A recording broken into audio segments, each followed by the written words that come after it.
말씀. 먼저 14절 저희가 보겠습니다. 너희를 박해하는 자를 축복하라. 축복하고 저주하지 말라. 하는 자들과 함께 즐거워 우는 자들과 함께 울라. 서로 마음을 같이하여 하며 높은 데 마음을 두지 말고 도리어 낮은 데 처하며 스스로 지혜 있는 채 하지 말라. 아무에도 악을 악으로 갚지 말고 모든 사람 앞에서 선한 일을 도모하라.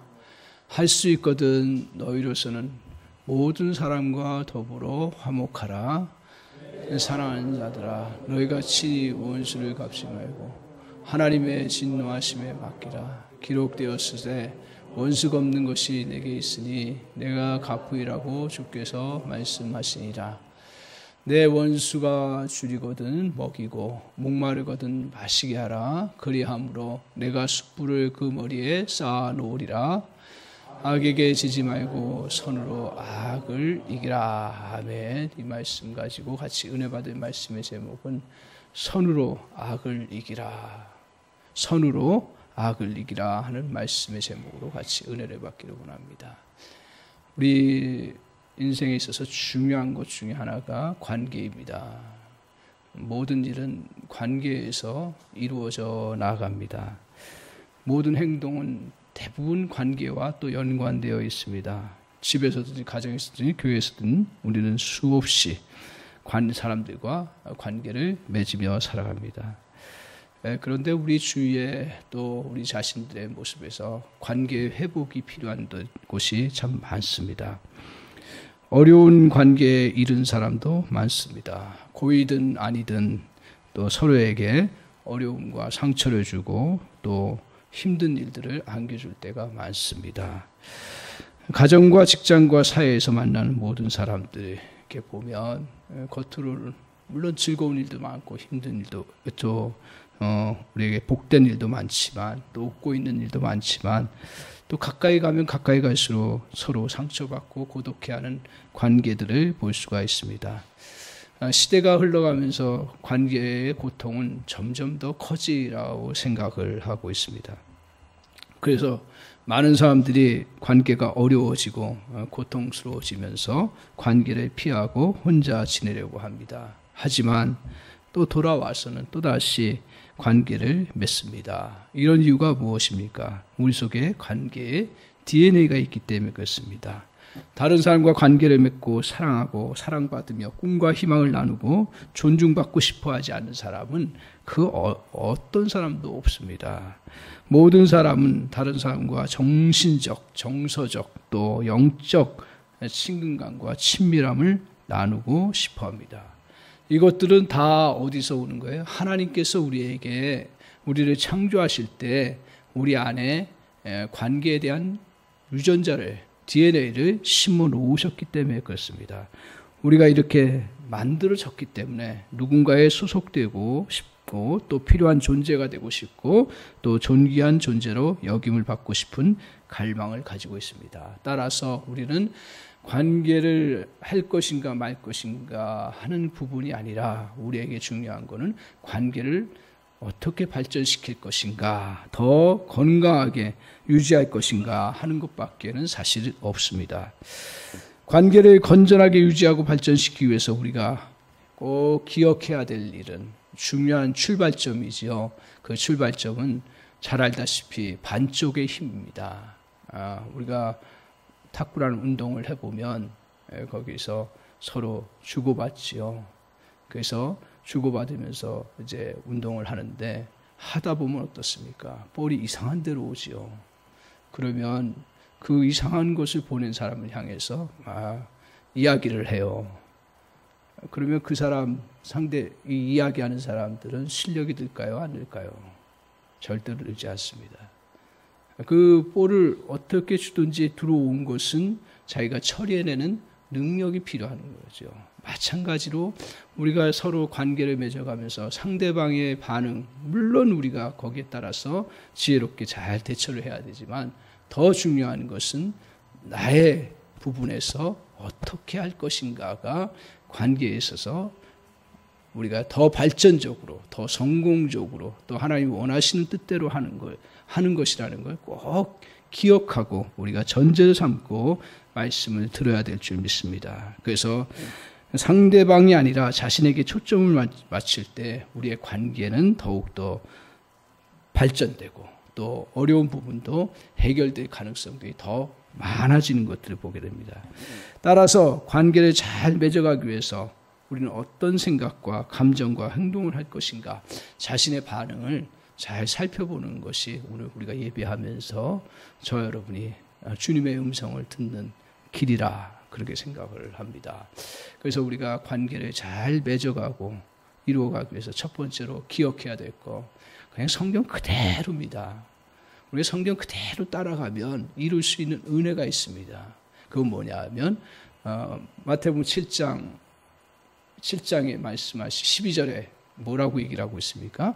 너희가 대접받고자 하는 대로 대접하라고요. 이게 굉장히 중요한 산상보훈의 결국은 요약입니다. 그래서 너희가 대접받고자 하는 대로 대접하라. 이것이 관계에 있어서 첫 출발이라는 것입니다.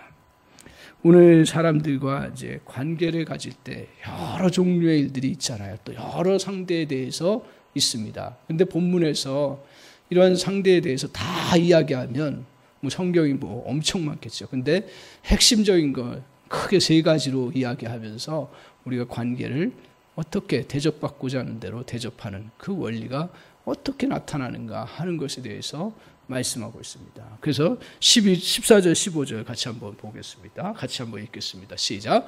너희를 박해하는 자를 축복하라. 축복하고 저주하지 말라. 즐거워하는 자들과 함께 즐거워하고 우는 자들과 함께 울라. 저 이제 14절, 15절에서 크게 3 종류의 부류의 사람들을 말하고 있습니다. 그 3 종류의 부류의 사람들을 말하면서 어떻게 우리가 대접받고자 하는 대로 대접할 수 있는가 하는 것에 대해서 말씀하고 있습니다.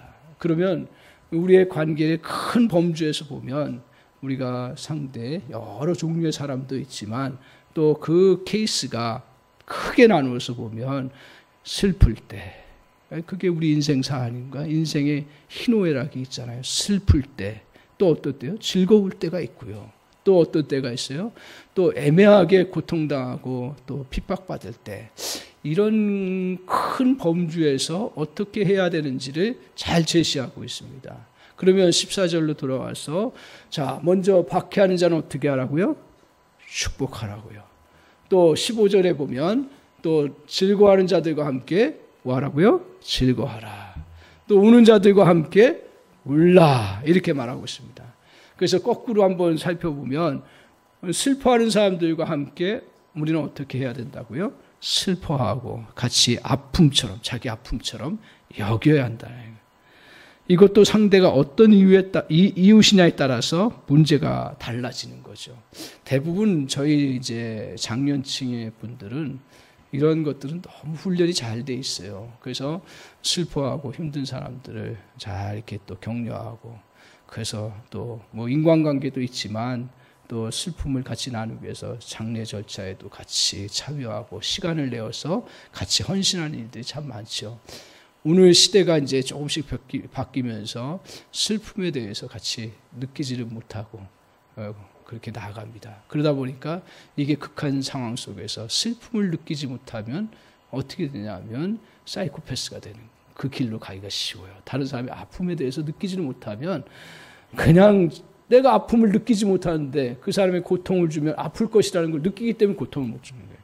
상처를 주는 것도 사실은 그걸 예민하게 느끼고 그것을 할 줄 아는 사람은 상처를 잘 못 주지를 않죠. 어떻게 보면. 그래서 이 슬픔을 자꾸 우리가 어려운 사람 또 슬퍼하는 사람들 함께 공감하고 같이 나누고 슬퍼하는 훈련도 계속 진행되어 나가야 될 부분이 있습니다.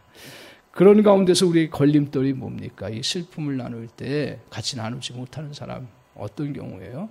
나애가 반감을 갖고 있는 사람, 나를 힘들게 했거나 고통, 뭐 어느 정도 힘들게 했으면 괜찮겠지만 많은 힘들게 했으면 그 사람의 그 아픈 일들을 당하면서 겉으로는 같이 울어줄 수 있지만 마음으로는 한편으로 그렇지 못할 때가 참 많습니다. 연약해서요. 그래서 정말 다른 사람의 내가 미워한 사람일지라도 슬퍼할 때 같이 슬퍼할 줄 아는 사람이 되라고 말하고, 그것이 그 사람에게 정말 그 사람이 내가 대접받고자 하는 대로 그 사람을 대접하는 길 중에 하나라고 말씀하고 있습니다. 또 그 다음은 뭡니까? 즐거워하는 자입니다. 즐거워하는 거 얼마나 즐거워하고 기뻐합니까? 저는 이제 다 그러실 거예요. 자기가 맡은 분야라든가 선생님은 선생님, 또 어떤 기관의 기관이면 기관장, 그런 분들은 그 회사에서 그 소속된 사람들이 좋은 일이라면 되게 기뻐요. 저는 이제 목회자니까 성도님들이 좋은 소식 들으면 너무 기뻐요. 정말 기뻐요. 나하고 이렇게 직접적으로 어떤 인간적으로 유익이 없어도요, 너무 기뻐요. 그게 이제 그 기관에 이끌어가는 그러한 사람의 마음이고, 그렇습니다. 선생님들도 마찬가지일 거예요. 학생들이 좋은 소식 나오고 하면 너무 기뻐요. 이런 기쁨을 같이 나누는 훈련, 이게 이제 그런 위치 아니어도 서로 또 좋은 일 있으면 기뻐하고 하는 것들을 자꾸 기뻐하고 훈련을 해야 되거든요. 기뻐하지 못하는 사람도 있어요. 그게 참 연약한. 근데 이런 가운데서 걸림돌이 어떤 걸림돌이냐면, 기뻐함을 못하는 느낌이 뭐냐면 경쟁자예요. 어떻게 보면 동료일 수도 있어요. 동료, 나하고 똑같은 입장. 그러니까 제가 이제 목회자잖아요. 저는 성도님들이 좋아하는 것들, 기쁜 일들은 너무 기쁘고 좋아요. 근데 이제 같은 동료, 나하고 같이 훈련받고 같이 또 사역하고 또 같이 모든 일을 해나갔어요. 그런데 그런 결과 속에 나중에 보니까 한 친구가 또 더 목회를 더 훌륭하게 하는 것처럼 보이고 규모가 크게 보이면 어떤 생각이 들까요? 나는 왜 그러나 하면서 스쳐 지나가요. 그러면서 정말 그렇게 기뻐해 줄 수 없는 마음이 스쳐 지나가요. 그러니까 어떤 때는 딱 붙잡을 때도 있어요. 근데 그건 스쳐 지나가도록 내버려둬야 하는 거고, 그것을 기뻐하고 같이 즐거워하는 그러한 부분이 있습니다. 가족 가운데서도 형제 간에 이게 참 서로 위해해주고 격려해주는 좋은 관계인데, 좋은 일 있으면 좋아하고 그러는데, 참 성경에서 보면 아이러니한 그러한 사건이 하나 나옵니다. 뭐냐 하면, 최초의 형제가 누구죠? 성경에서 나오는 최초의 형제가 누굴까요? 에? 가인과 아벨이에요. 자, 그 사건을 우리가 한번 반추해 봅시다. 그 사건이 어떤 상황에서 벌어졌어요. 두 형제가 하나님 앞에 잘 예배해보겠다고 하고 자기 방식대로 이제 열심히 했는데, 가인과 아벨의 하나님 앞에 예배 드렸어요. 근데 누구의 제사는 받았고 누구의 제사는 안 받았죠? 가인의 제사는 받지를 않았어요. 그러니까 자기 방식대로 했는데 하나님의 그 원리대로, 하나님의 뜻대로 하지를 못했던 거예요. 한마디로 얘기하면. 그러면 아벨은 하나님의 뜻대로 잘 예배를 드렸어요. 그 누가 칭찬받았어요? 아벨을 칭찬받았어요. 아벨의 예배를 받으셨다 그랬어요. 그 칭찬받은 거죠. 자, 그러면 마음이 속상해요, 안 속상해요? 너무 단 속상하지. 내 예배 안 받고 동생의 예배를 받았으니. 그건 인간의 그런, 이게 죄성과는 상관없을 거예요. 그 부분에 있어서는. 당연히 속상할 수가 있죠. 근데 죄성으로 발휘되는 게 뭐냐 하면, 그러면 그 속상함을 가지고, 그래, 하나님께서 내 동생의 예배를 받았으니 나도 그래, 예배를 잘 드려서 더 하나님 앞에 칭찬받아야겠다. 이런 마음으로 갔으면 좋은데, 인간의 죄성이 있기 때문에 어떤 생각이냐면, 나의 예배는 안 받고 동생의 예배는 받았어? 그러면 이 동생은 없애면 아무 문제가 없는 거 아니야. 그렇게 성경에 생각했는지는 모르지만, 어떻든 결과적으로 나타난 게 뭐예요? 동생은 어떻게 했어요? 쳐 죽인 거예요. 그거 없애겠다는 얘기 아닙니까? 여기 인간의 그 본질을 성경은 너무 잘 보여주고 있는 것 같아요. 같은 형제고 서로 같이 잘 자라고 잘 같이 함께해서 성공적인 삶을 살아야 되는데 그렇지 못한 거예요. 근데 이게 구약 시대만 그랬냐. 오늘 우리 시대에도 보면 우리가 다 예를 들 수 없지만 큰 기업을 하는 대표적인 사람들, 그분들 큰 기업에서 얼마나 좋아요. 근데 형제들 간에 어떻게 합니까? 자기 형제가 더 큰 기업을 차지하고 자기 형제가 더 높은 자리를 차지하니까 그 시기에서 싸우는 것들을 수없이 많이 봐요. 그럼 어떻게 됩니까? 결국 서로 어려움을 당하고 고통을 당하는 그런 모습. 가인과 아벨도 마찬가지로요. 오늘 우리가 서로 정말 이렇게 좋은 일들, 또 약간은 힘들 수 있지만 서로 즐거워하고 같이 나누지 못하면 죄성의 지배에 대해서 서로 망하게 되는 결과를 갖습니다. 풍요로운 삶을 살지 못하게 됩니다. 따라서 즐거워하는 자로 함께 즐거워하는 자세가 얼마나 필요한지 모릅니다.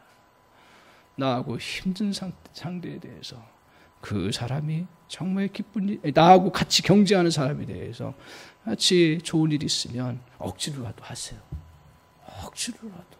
주님의 뜻이니까요. 왜 안 된다고만 생각하세요?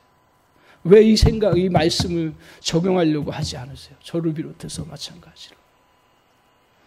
오늘 이 은혜가 있을 때 우리는 더 풍성한 삶을 살아간다. 세 번째는 어떤 유형이 있다 그랬어요? 핍박하는 자였습니다. 우리는 이 핍박하는 자 시대에 따라서 조금씩 달라요. 옛날 시대에는 정말 예수 못 믿게 하고 막 그냥 죽이기도 하고 막 그런 시대가 있었던가 하면 오늘날 같은데 은혜 시대잖아요. 은혜 시대에서 물론 오늘날도 예수 믿고 교회 가는 걸 방해하는 사람도 있지만 옛날처럼은 그렇지 않습니다. 그러니까 핍박하는 자가 옛날처럼 생각해서 우리에게 큰 핍박을 주고 교회 못 가게 하고 믿음 없게 나는 핍박하는 사람이 없다라고 생각하니까 이 말씀이 적용이 안 될 때가 참 많습니다. 어떻든 우리는 크든 적든 이런 핍박하는 사람을 부리고 오늘 우리를 고통을 주는 사람들을 만나면서 살아갑니다. 그들을 어떻게 받아들이며 관계를 만들어갈 수 있습니까? 어떻게 합니까? 대부분 다들 성인이 돼서 인격들이 성장됐기 때문에 다 어떻게 합니까? 참지요. 인내합니다. 인내하는 것까지 해요. 그런데 성경은 어디까지 하라고 했습니까? 핍박하는 자를 위해서 어떻게 하라고요? 동일하게 복수하라고 그랬어요? 축복하라고 그랬습니다. 오늘 그 성경은 또 우리가 잘 알고 있다시피 우리가 축복해줘요. 근데 안 받아. 안 받는 것까지 우리가 하나님께서 책임지라고 얘기하지 않으셨어요. 그게 너무 감사한 거야. 안 받는 것까지는 그 다음은 어떻게 할 수가 없죠. 근데 그 축복이 나에게 온다라고 성경은 이야기하고 있습니다. 어느 날 은근히 저도 이 땅을 살고 사는 사람이기 때문에 어느 날 은근히 속이는 것 같고 거짓을 행하는 것 같이 보이는 분이 계셨습니다. 더 이상 관계를 맺을 수 없겠다. 너무 고통스럽고 아주 고통스럽까지 좀 고통스럽죠. 그래서 해야 되느냐 말아야 되느냐 그렇게 고민할 때 새벽 기도하는 가운데 이제 기도하다가 생각이 난 구절이 있었습니다. 그래서 열심히 찾았어요. 마태복음. 그 마태복음에 보니까 어떤 이야기가 나오냐 하면 제자들이 참 자기들이 잘했다라고 생각하는 그런 일을 주님 앞에 드러냅니다. 뭐라고 얘기를 하냐면 주님을 이렇게 인정하고 따르기는 하는 것 같은데 우리의 그런 의견과 우리를 따르지 아니하고 우리 하는 방식을 잘 쫓지 않습니다. 우리는 주님과 가까운데 그는 주님과 좀 멀리 행동하는 것 같습니다. 하면서 주님 앞에 이야기를 합니다. 그때 주님이 뭐라고 얘기하십니까? 오늘 주님께서는 오늘 믿는 자이면 그러면 눈에 거슬려도 금하지 말라고요. 내 방식대로 안 된다고 해도 금하지 말라고 이야기를 하고 있습니다. 참 이게 성경이 우리에게 주시는 어려운 말씀 중에 하나입니다. 눈에 거슬리는 자, 힘든 자. 그래서 다시 그래 내가 판단하지 말고 주님을 믿는 자고 주님 안에서 하려고 하는 사람이면 그러면 내 방식과 내 의사소통과 또 어떤 합리적인 그런 부분에서 잘 마음에 들지 않아도 지혜롭게 하면서 그 사람과 관계를 유지해 나가는 것은 필요하다는 사실을 깨닫게 해주셨어요. 그래서 그것을 다시 깨닫고 다시 붙잡고 나아가는 은혜를 하나님 허락해 주셨습니다. 그러면서 저에게 다가오는 성경 구절 중에 하나가 뭐냐 하면 오늘 성경에 가라지 비유가 있습니다. 밭에 가라지가 있습니다. 주인, 그 종이 그 가라지 있는 것을 제거하려고 합니다. 그때 주인이 뭐라고 했습니까? 제거하지 말라고요. 왜? 우리 가라지를 제거하면 알곡도 같이 뽑히기 때문에 그렇습니다. 이게 너무너무 중요한 진리예요. 교회에서도 너무너무 중요하고 사회에서도 너무너무 중요한 거예요. 우리는 우리를 핍박하고 우리의 적을 죽이면 깨끗할 것 같아요. 나의 방식과 나의 그런 스타일에 맞지 않고 그러면 그것을 금하고 물론 우리가 지혜롭게 그것을 막아야죠. 그리고 조절을 해야죠. 그러나 내쳐버리는 거예요. 뽑는다는 건 내쳐버리는 거예요. 오늘 우리 사회도 마찬가지입니다. 그냥 내버려두라고요. 적절하게 처리해 나가는 것이지 가라지는 적절하게 처리해 나가는 거지 그걸 뽑는 게 아니에요. 왜? 가라지를 뽑으면 알곡도 뽑히고 거기에 정말 하나님의 자녀들도 그 상처받고 또 뽑히는 그런 결과를 가져오기 때문에 그렇습니다. 둘 다 추수 때까지 기다리라고 합니다. 그러니까 추수 때까지 기다리라는 건 뭐 하나님의 때까지 기다리라는 얘기예요. 추수 때까지 잘 기다려. 따라서 오늘 관계도 나를 방해하고 손해를 끼치는 존재를 하여도 더불어 지내야 하는 때가 있다라는 것입니다. 이처럼 상대 입장에서 관계를 맺는 것이 그리스도인의 삶입니다. 하나님 우리 각자에게 다르게 만드셨듯이 우리에게 다양한 사람으로 하나님 붙여주셨습니다. 이때 상대에 대해서 이유를 따지기 전에 그 사람이 대접받기를 원하는 대로 대접하고자 하는 자세를 갖고 대해야 된다.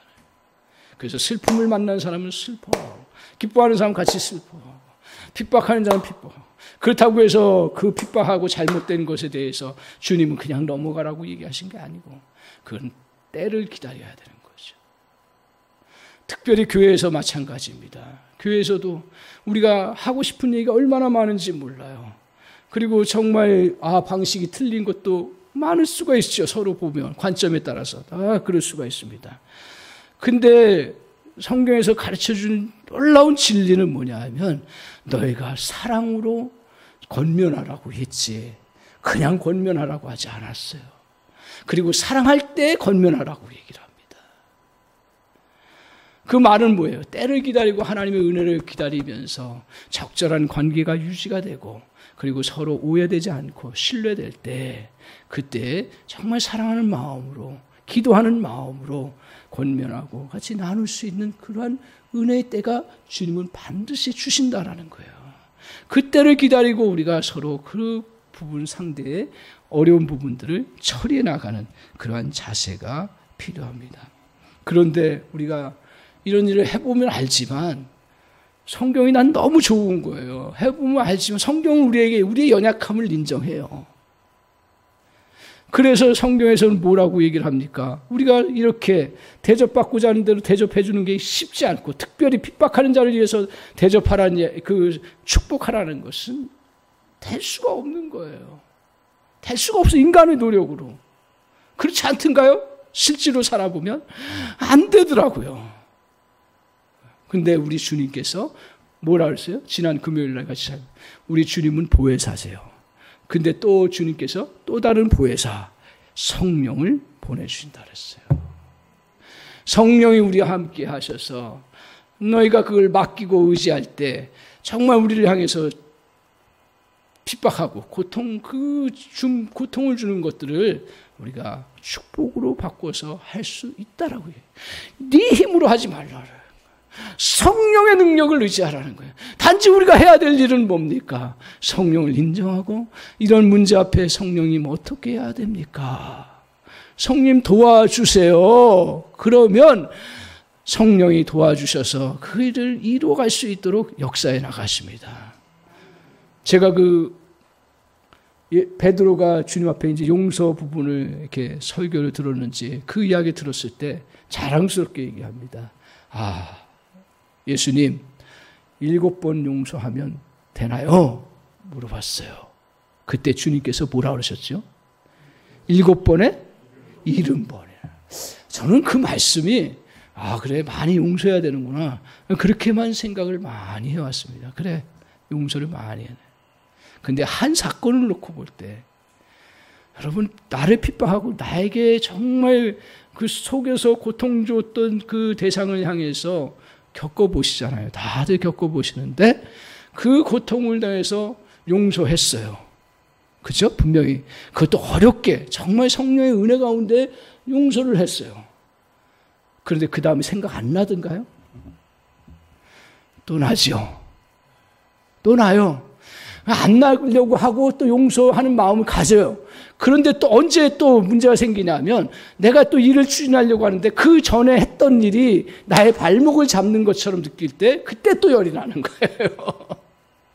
그때 또 열이 나요.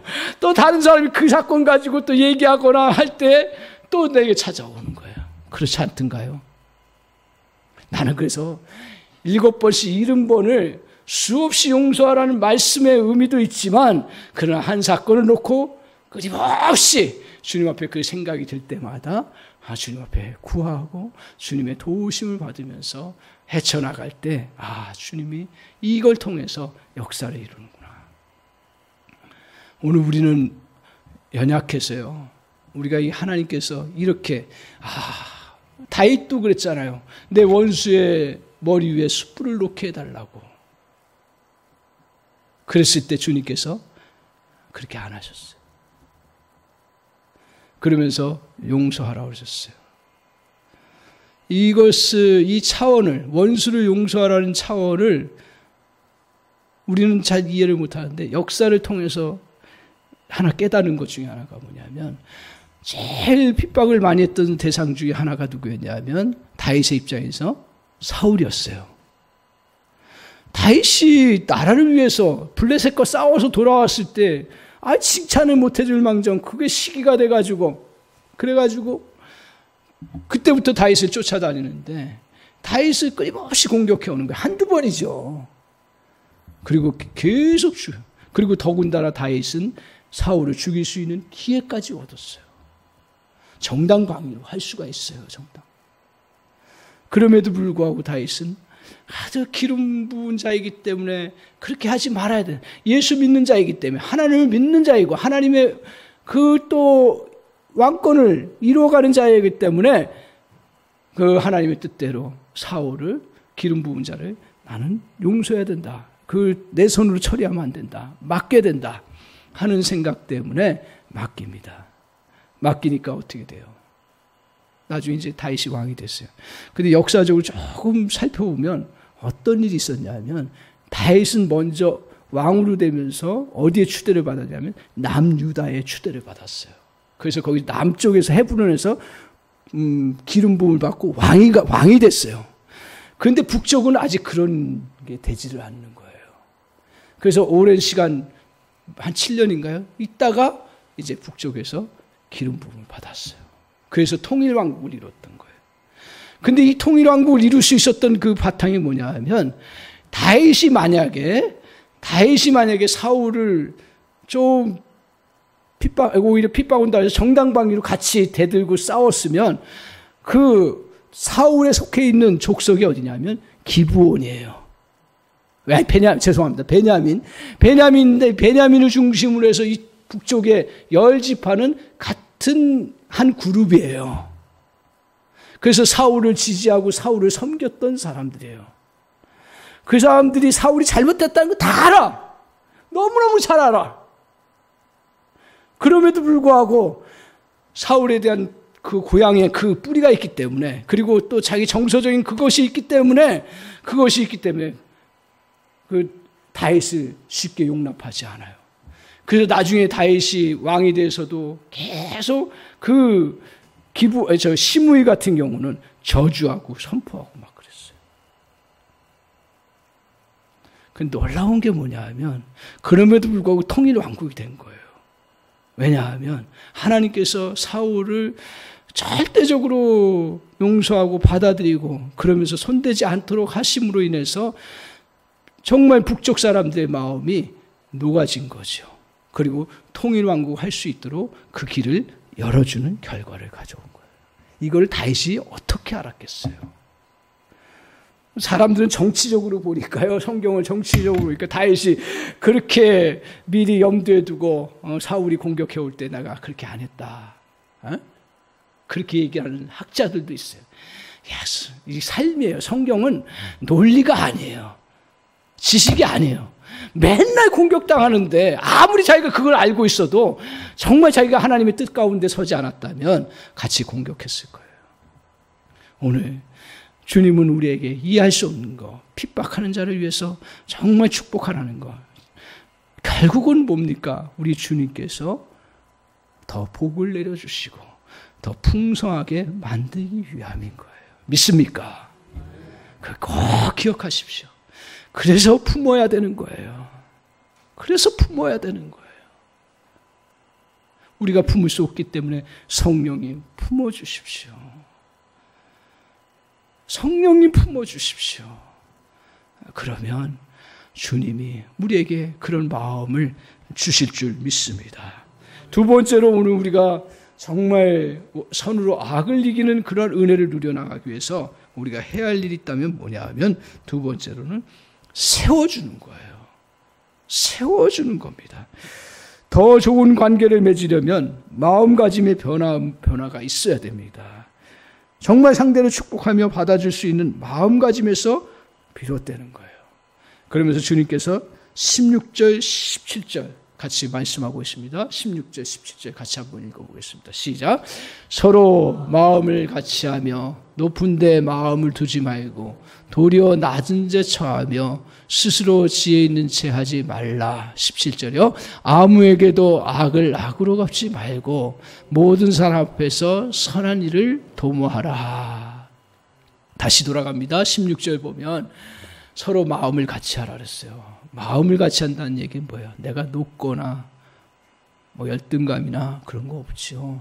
그 다음에 높은 데 마음을 두지 말라는 건 뭐예요? 제가 잘났다라고 얘기하지 말라 이거죠. 잘났고 능력 있고 뭐 우리는 우리 안에 헛된 신화가 있어요. 아무리 나보다 뛰어난 사람이라도 자기는 능력이 있다고 생각하는.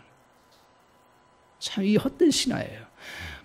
그 마음을 가져요. 더군다나 이제 사람관계할 때 그럴 때가 참 많아요. 그리고 도리어 어떻게 한다고요? 하도 높아지니까요. 낮은 데 처하며 스스로 지혜 있는 채 하지 말라고요. 절대로 지혜 있는 채 하지 말라고. 그러면서 17절 한번 보세요. 아무에게도 악을 선으로 갚지 말고 모든 사람 앞에서 선한 일을 도모하라. 저거를 한마디로 얘기하면 뭐예요? 겸손의 자세로 상대를 세우라는 얘기예요. 저는 저 말씀이 16절, 17절 말씀이 우리 식으로 얘기하면 늘 겸손의 자세로 상대를 세우라는 것입니다. 하나님이 우리의 삶 속에 사람을 보내신 것은 그들이 성공하고 하나님이 원하시는 사람이 되도록 도우라는 큰 뜻이 있습니다. 오늘 이건 다 무너져 있는 시대예요. 그러나 성경은 그게 궁극적으로 뭐예요? 사실은요. 뭐 피해 안 주는 거, 또 서로 관계 잘 안 하고 피해 안 주는 것도 좋은 거지만 그러나 궁극적으로 뭐예요? 더 하나님이 우리가 이 땅에 사는 동안 더 풍요롭고 이 사회가 더 그나마 주님의 뜻 가운데 잘 갈 수 있도록 하기 위한 그런 하나님의 섭리예요. 다윗의 예를 보면 그렇습니다. 오늘 그래서 오늘 우리가 이렇게 우리가 어디를 가든 사람들을 격려하고 세워주고 더 높은 단계로 끌어올려야 합니다. 우리 삶 속에 지나가는 사람들이 전보다 더 발전해야 합니다. 사람들이 당신과 나를 만난 후 절망감이나 패배감이 아닌 용기와 도전 정신을 얻어야 한다는 거예요. 지난 날을 돌아보면 우리가 오늘에 있기까지 중요한 역할들을 해줬고 꼭 중요한 역할 아니어도 우리는 끊임없이 격려의 말들을 들으면서 살아왔습니다. 오늘 우리 시대에는 조금 달라져. 이제 다음 세대는 조금 더 달라져. 우리는 그래도 무슨 투성이의 사건들도 많았지만 어른들 만나면 너 잘할 수 있어. 야, 이렇게 주저앉아 있니? 용기를 내라. 저희는 또 형제가 사형제니까 또 뭐 부모님은 또 서운한 얘기 듣고 막 그러면 또 고민할 때 형제들이 와서 아이 그래 엄마 그런 마음으로 한 거 아니야. 어머니가 그런 마음 한 거 아니야. 오해하지 말고 너 잘할 수 있으니까 해봐. 이런 격려를 우리 선생님들로부터, 우리 선생님도 또 야단 많은 선생님도 있었지만 대부분 격려해주고 또 같이 또 우리의 잠재력을 끌어주는 일들을 참 많이 저희들이 겪었던 것 같아요. 그렇기 때문에 우리가 사실은 이렇게 또 그 나름대로 살 수 있었던, 우리는 더군다나 하나님의 말씀으로 격려를 수없이 많이 받았죠. 그러니까 저희가 이렇게 있는 거예요. 오늘도 우리가 다른 사람을 향해서도 끊임없이 정말 인정해주고 격려해주는 그러한 자세가 필요합니다. 그래서 오늘도 믿어줘야 되고 또 성공의 길로 안내해 줄까 하는 것들을 우리가 생각하면서 나가야 합니다. 세상에 인간 경영만큼 위대한 투자는 어디에도 없습니다. 그래서 관계는 성과보다 훨씬 더 중요합니다. 하나님은 우리에게 주위 사람들을 돌볼 책임을 주셨습니다. 배우자와 친구, 동료들에게서 최선을 이끌어내는 것은 우리의 가장 중요한 임무 가운데 하나입니다. 근데 이걸 이 말씀을 저는 많이 적용을 못했던 것 같아요. 참 부족하죠.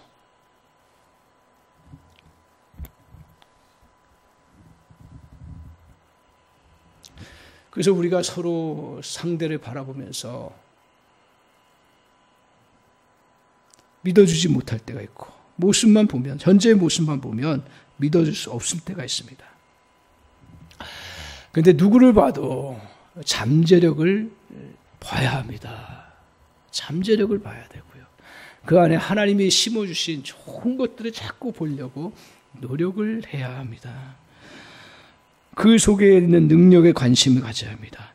나쁜 습관과 마음에 들지 않는 구석이 보여도 정죄하거나 비판해서는 안 됩니다. 더 높은 단계로 끌어줄 수 있는 방법을 찾는 게 우선이에요. 그렇다고 해서 야단치지 말고 아무것도 하지 말라는 식으로 오해해서는 안 되는 거죠. 오늘 너를 위해 기도하고 있어. 내 중독을 끊어질 줄 믿어. 너에게서 위대한 모습이 엿보여. 물론 우리가 이렇게 한다고 다 돌아오는 건 아니에요. 그러나 자살하는 사람들과 또 극단적인 그 과정을 겪는 사람들 보면 주변에 이런 말해주는 사람 한두 사람이 없기 때문에 그것 때문에 목숨을 끊는 경우도 많다라는 뉴스 보도를 보면서 이게 우리는 막연한 이야기인 것 같은데, 근데 내가 이런 마음을 가지고 해나갈 때 하나님은 어떤 것, 우리의 작은 것, 냉수한 그릇 가지고도 다른 사람 그 정말 목을 축일 수 있는 은혜의 역사가 이루어진다는 사실입니다.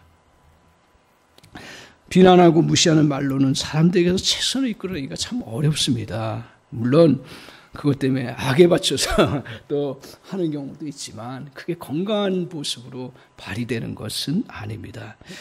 사랑과 진심 어린 관심이야말로 잠재력을 온전히 끌어내는 열쇠입니다. 친구나 동료 또 가족 마땅치 않은 행동을 했습니까?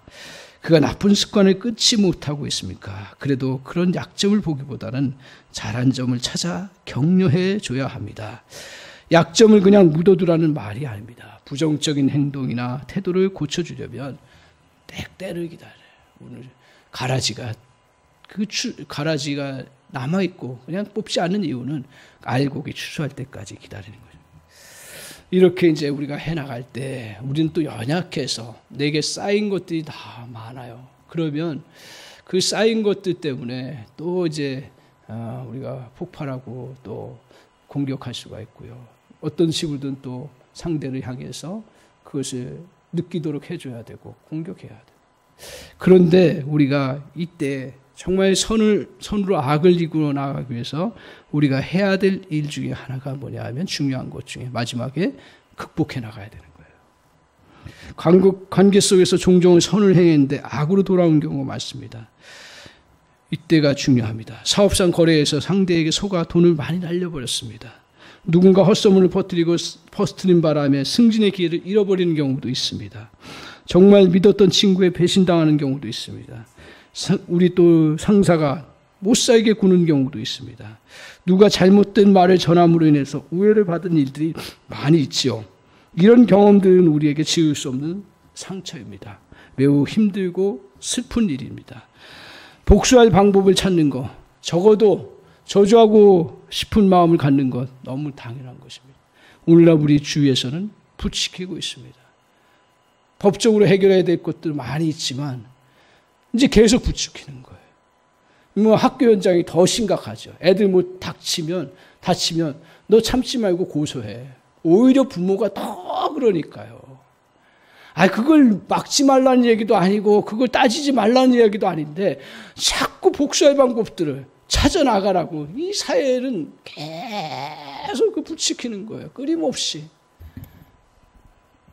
무조건 참으라는 얘기도 아니잖아요. 끊임없이 그 부추기는 거예요.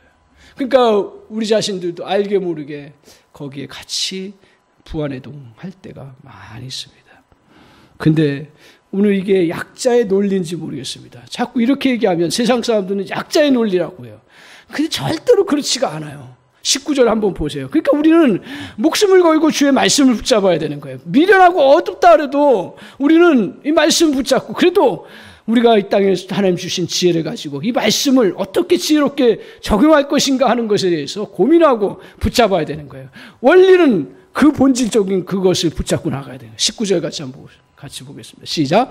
내 사랑하는 자들아 너희가 친히 원수를 갚지 말고 하나님의 진노하심에 맡기라. 기록되었으되 원수 갚는 것이 내게 있으니 내가 갚으리라고 주께서 말씀하시니라. 저 무슨 말입니까? 원수를 네가 갚지 말고 원수를 어떻게 하라고요? 하나님께 맡기라고요. 맡기라고요. 오늘 하나님께 맡기면 그분이 대신 싸워주십니다. 오늘 우리 하나님은 여러분이 당하는 억울함과 고통들을 하나씩 빠짐없이 기록하고 계신다고 말씀하고 계십니다. 하나님 우리의 상황을 유심히 보셨다가 억울함을 갚아주시겠다고 말씀하셨습니다. 이게 자녀를 향해서도 똑같아요. 그래서 기도하는 믿음의 부모가 참 중요한 거예요. 자녀들 이거 억울함까지는 아니겠지만 속색이는 거 얼마나 많아요. 그러나 그걸 참아내고 그것을 축복으로 바꾸고 그러면 하나님께서 나중에 몰라요. 이 땅에서 안 주시는 경우도 있겠죠. 그러나 그것을 더 복으로 바꿔주시는 놀라운 은혜가 있습니다. 그 은혜가 있어요. 믿습니까? 그러니까 오늘 다윗의 그 고백처럼 다윗이 어떻게 했어요? 주께서 내게 원수의 목전에서 상을 베푸셨다고요. 이 상은 밥상이에요. 자취상이에요. 축복의 상을 베푸셨다고 말씀하고 있어요. 참 이 말씀하기가 너무너무 어렵습니다. 저도 너무너무 어려워요. 제가 현실을 모르는 것도 아니고 나의 인간성을 모르는 것도 아니고 우리의 죄성을 모르는 것도 아니고 그리고 세상의 그 치열한 그것들을 제가 좀 둔하겠지요.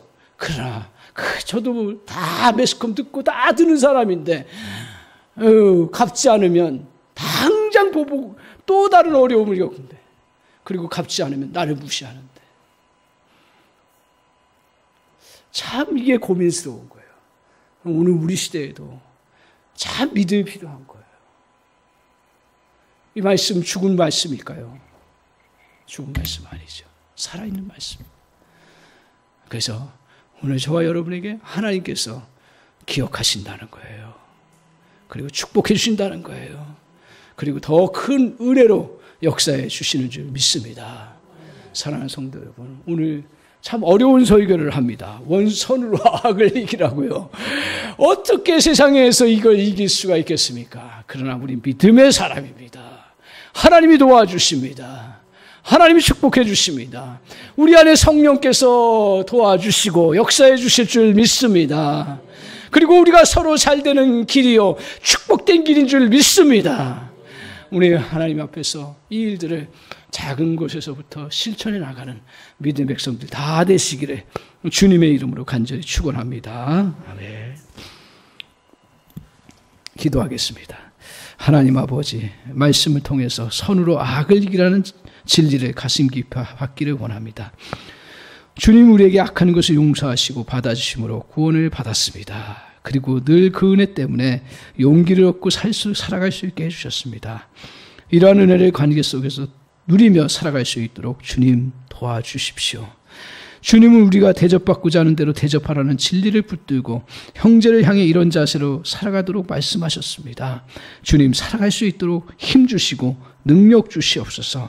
또한 우리의 힘으로 안 될 때가 참 많습니다. 성령의 능력을 덧입어 축복하는 삶을 살게 하여 주옵소서. 또한 다른 사람을 세워주는 사람이 되게 하여 주옵소서. 특별히 악을 악으로 갚지 말고 하나님께 철저하게 맡길 수 있는 용기도 주시고, 아버지 또 우리에게 그런 믿음도 주시고, 아버지 또 우리에게 하나님 바라보게 해주시고 하나님을 앞세울 수 있도록 주여 역사하여 주옵소서. 주님 앞에 감사하며 예수님의 이름으로 기도하옵나이다. 아멘.